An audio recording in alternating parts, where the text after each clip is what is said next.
O worshippers of Christ, we want an answer to our question from your wives. If the Lord was murdered by some people's act, what sort of God is this? We wonder. Was he pleased by what they did to him? If yes, blessed today, they achieved the pleasure of his. But if he was discontented, this means their power subjugated his. Was the whole entity left without an all-here-full sustainer? So who would answer the prayers? Were the heavens and the skies vacated when he laid under the ground and the sand over him? Were all the worlds left without a God to manage, while his hands were mailed? Why did not the angels help him when they heard him, while he wailed? How could the rods stand to bear the true Lord when he was fastened? How could the iron reach him and be stuck to him and hurt him? How could his enemies' hands reach him and slap his weir? And was Christ revived by himself, or the reviver was another God? What a wonder it is! A grave that enclosed a God.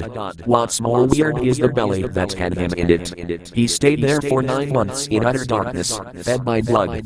Then he got out of the womb as a small baby, weak and bathing to be breastfed. He ate and drank and did what that naturally resulted in. Is this a God? High exalted be the God above the lives of Christians. All of them will be held accountable for their libels.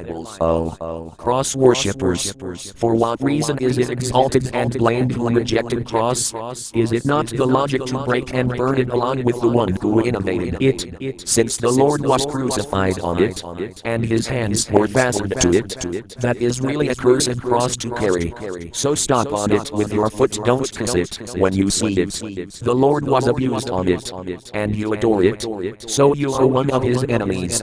If you extol it, because it carried the Lord of the worlds, why don't you prostrate yourself and worship graves, since the grave contained your God in it? So, Christ worshipper, wake up, this is his start, and this is his end. Condition is that you declare with your lips, La ilaha illallah Muhammadur Rasulullah.